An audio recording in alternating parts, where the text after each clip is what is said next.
오늘 본문은 마가복음 1장 1절에서 6절까지의 말씀입니다.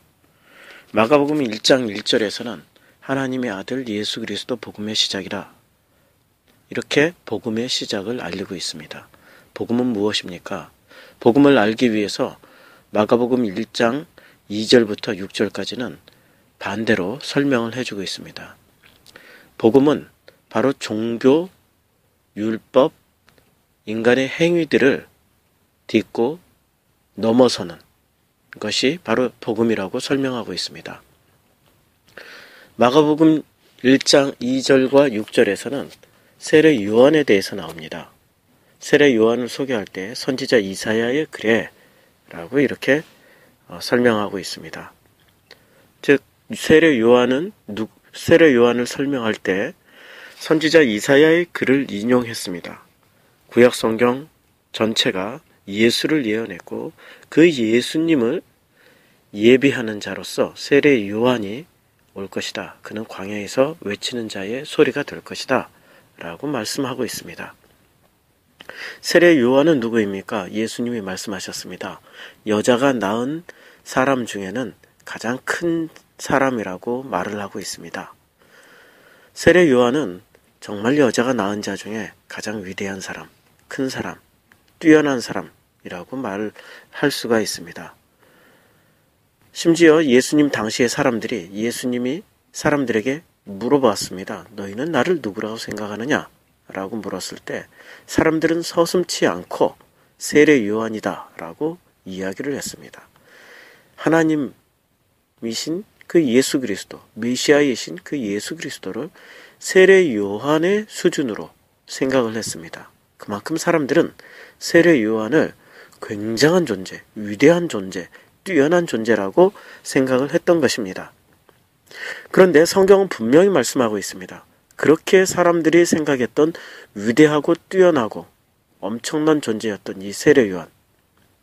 이 세례 요한이 세례를 주었습니다. 그리고 세례를 받은 사람들은 곧바로 예수님에게 넘어갔던 것이 아니라 그들은 고대의 유대인들의 율법과 종교와 그리고 그들이 그 율법을 행위로 섬기려고 했던 그 행동과 이 모든 것을 뭉뚱그려서 이것을 벗어났지만은, 그러나 그 뭉뚱그려진 그 상태에서 벗어났지만 결코 예수님께 완벽하게 들어가지 못한 이 중간 단계라고 설명하고 있습니다. 그 대표적인 사람이 아볼로였습니다. 사도행전 22장 6절에서 사도행전 19장 3절 4절에서 사도행전에서 중간중간 이렇게 이야기하고 있던 이 세례 요한의 세례를 받았던 이 사람들, 그 중에 대표적인 사람은 사도행전 18장 25절에 나와 있던 아볼로였습니다. 이렇게 설명하고 있습니다. 그는 이미 주님의 도를 배워서 알고 있었고 예수에 관한 일을 열심히 말하고 정확하게 가르쳤다. 그렇지만 그는 요한의 세례밖에 알지 못하였다. 그가 회당에서 담대하게 말하기 시작하니 브리스길라와 아굴라가 그의 말을 듣고서 따로 그를 데려다가 하나님의 도를 더 자세하게 설명하여 주었다. 하나님의 도를 더 자세하게 설명을 들어야만 했던 예수 전파자 아볼로. 이 사람은 세례 요한의 수준에 머무르고 있었던 것입니다. 결국엔 브리스길라와 아굴라에 의해서 예수님에 관해서 자세하게 더 배운 후에 그가 비로소 세례를 받고 성령님과 함께 성령 충만하게 되는 그러한 일을 경험하게 되었다는 사실을 알아야만 합니다. 우리는 사람들이 추구하고 있는 그 모든 수준이 세례 요한의 수준이라는 것을 우리는 반드시 기억해야 됩니다. 바로 마가복음 1장 1절 다음에 하나님의 아들 예수 그리스도 복음의 시작이라, 이 말씀 바로 다음에 왜 마가는 세례 요한을 곧바로 소개했을까요? 이것은 다른 복음서와는 매우 다른 구조로 되어 있습니다. 세례 요한이 곧바로 세례 요한이 곧바로 하나님의 아들 예수 그리스도 복음의 시작이라 라는 이 말씀 다음에 나와야만 하는 이유가 어디에 있을까요? 마가복음은 세례 요한과 예수님과의 관계를 아주 치밀하게 묘사하고 있습니다. 이 부분은 마가복음 1장 14절에서 드러납니다. 마가복음 1장 14절에서 세례 요한이 옥에 갇힘에 세례 요한이 옥에 갇혔을 때 예수 그리스도께서 비로소 갈릴리에 오셔서 복음을 선포했습니다. 그리고 예수 그리스도께서 가장 먼저 선포하셨던 말씀이 회개하라. 하늘나라가 가까이 왔다. 회개하라. 하늘나라가 가까이 왔다라는 말씀을 외치셨습니다. 그런데 이 말씀은 누구의 외침이었습니까? 그것은 바로 세례 요한의 외침이었습니다. 세례 요한의 외침을 예수님께서 그대로 바톤 터치를 받아서 말씀하셨습니다. 그러나 이것을 분명히 알아야 됩니다. 세례 요한이 회개하라, 천국이 가까이 왔다 라고 외쳤던 그 말씀과 예수님이 말씀하셨던 회개하라, 천국이 가까이 왔다 라고 말씀하셨던 그 말씀에는 엄청난 차이가 있다는 것을 알으셔야 됩니다. 세례 요한은 마지막 선지자요, 마지막 율법이요, 마지막 유대교의 종합본이라고 말할 수 있습니다. 마지막 율법에서 바라본 메시아, 그 메시아를 기다리면서 그 메시아를 보면서 외쳤던 세례 요한의 말씀, 회개하라 천국이 가까웠다의 수준과 메시아이시고 하나님이시고 성육신 하신 그 하나님이신 예수 그리스도께서 회개하라 천국이 가까이 왔다 라고 말씀하신 것은 엄청난 차이가 있습니다. 기다리는 자와 성취하신 분의 차이인 것입니다. 그래서 세례 요한에게 세례를 받았던 사람들은 다시 세례를 받아야만 했습니다. 세례 요한에게 도를 배웠던 그 사람들은 다시 예수의 도를 더 자세하게 들어야만 했습니다. 그래야 완성이 되는 것입니다. 사람들이 곧바로 예수 그리스도에게 넘어간 것이 아닙니다. 세례 요한이라는 징검다리를 통해서 예수 그리스도에게 넘어갔다라는 것을 기억하시기 바랍니다. 이것은 제자들의 구성 비율을 보면 알 수 있습니다. 세례 요한에게 세례를 받으러 왔던 사람들, 그 사람들의 직업군을 보면은 군인도 세례를 받으러 왔습니다. 세리도 받으러 왔고 심지어는 온 유대와 유대의 지도자들까지도 세례 요한에게 세례를 받으러 왔습니다. 심지어는 헤롯까지도 세례 요한을 존경하고 있었습니다. 왜 그랬을까요? 그것은 마가복음 1장 6절이 설명해 주고 있습니다. 낙타토롯을 입고 메뚜기와 석청을 먹었더라. 그는 금욕 생활을 했습니다. 행위로 보여주었던 것입니다. 행위로 보여주었던 세례 요한, 인간이 할 수 있는 최고의 금욕 생활을 함으로 인해서 사람들에게 인정을 받았던 것입니다. 그러나 예수 그리스도는 어떻습니까? 반대의 모습을 보여주고 있습니다. 너는 어찌하여 먹고 마시고 즐기기를 탐하는 자냐? 라고 사람들이 손가락질했습니다. 유대의 관원, 유대의 지도자들은 예수를 미워했습니다. 헤롯 예수를 인정하지 않았습니다.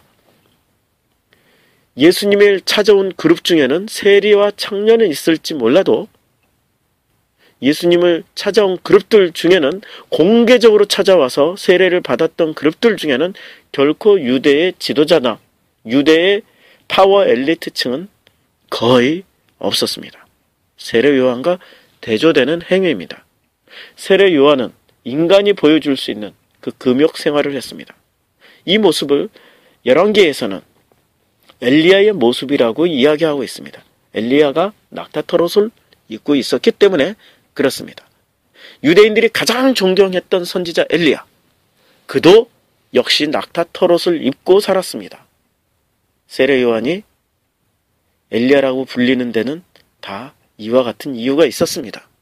금욕 생활을 통하여서 금욕을 보여줌으로, 행위로 드러냄으로 인해서 사람들이 나와 다른 존재, 나는 할 수 없는 그 어떤 높은 차원의 절제, 도덕, 윤리 이런 것들을 보여주었던 그 사람들은 놀랍게도 존경하고 있습니다.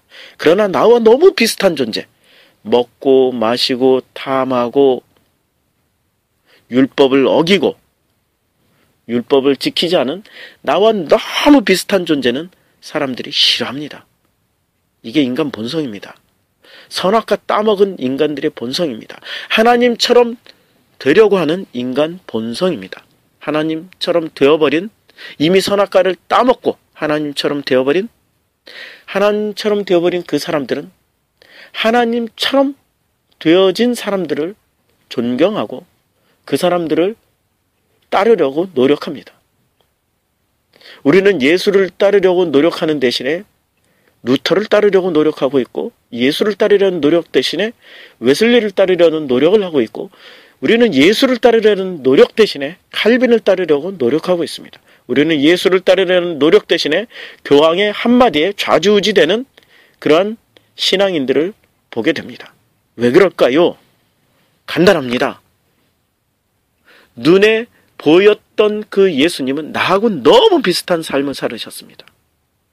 그러나 나와 다른 삶을 살았던, 조금이라도 금욕적인 생활을 하고 높은 차원의 지식을 드러내놓고 어떤 차원의 나와 다른 수준의 그 수준에서 성경을 해석하고 그 성경을 실천했던 사람이라면 사람들은 무조건 존경합니다.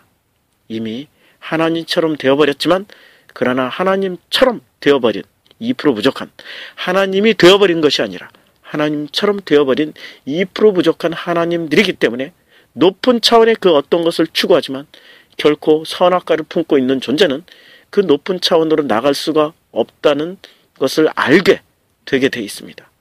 이 삶을 통해서 살아가는 그 삶의 전반을 통하여서 결국 나는 죄인이구나, 결국 나는 할 수 없구나, 결국 나는 어떤 것도 할 수 없다라는 사실을 알게 된 그 존재들은 자신이 할 수 없는 것들을 소망하고 꿈꾸고 그렇게 되어지고 싶은 그 자리로 내어 몰게 되었습니다. 그래서 그들이 존경하는 것은 놀랍게도 예수 그리스도를 존경하는 것이 아니라 자기와 다른 존재를 존경하고 있습니다. 그래서 그 도를 배우려고 따라다니고 그의 제자가 되고 있습니다. 그런데 세례 요한의 제자가 되었던 그 사람들, 예수님이 그때 분명히 존재하고 있었습니다. 예수님을 선택하지 않고 예수님 대신에 그 높은 존재라고 생각했던 세례 요한을 선택했던 그 사람들, 이 사람들이 선택했던 그 세례 요한을 추종했던, 그리고 그 도를 배웠던 사람들은 다시 예수 그리스도의 도를 자세히 배워야만 했습니다. 그리고 세례 요한에게 받았던 세례를 다시 예수 그리스도의 세례로 받아야만 했습니다. 여러분은 예수 그리스도로 온전하게 들어가 있는 존재입니까? 아니면 여러분이 할 수 없는 그 높은 차원의 무엇인가를 추구하는 그 단계에 머물러 있는, 세례 요한의 도에 머물러 있는 그 수준입니까? 자신을 한번 돌아보십시오. 기도하겠습니다.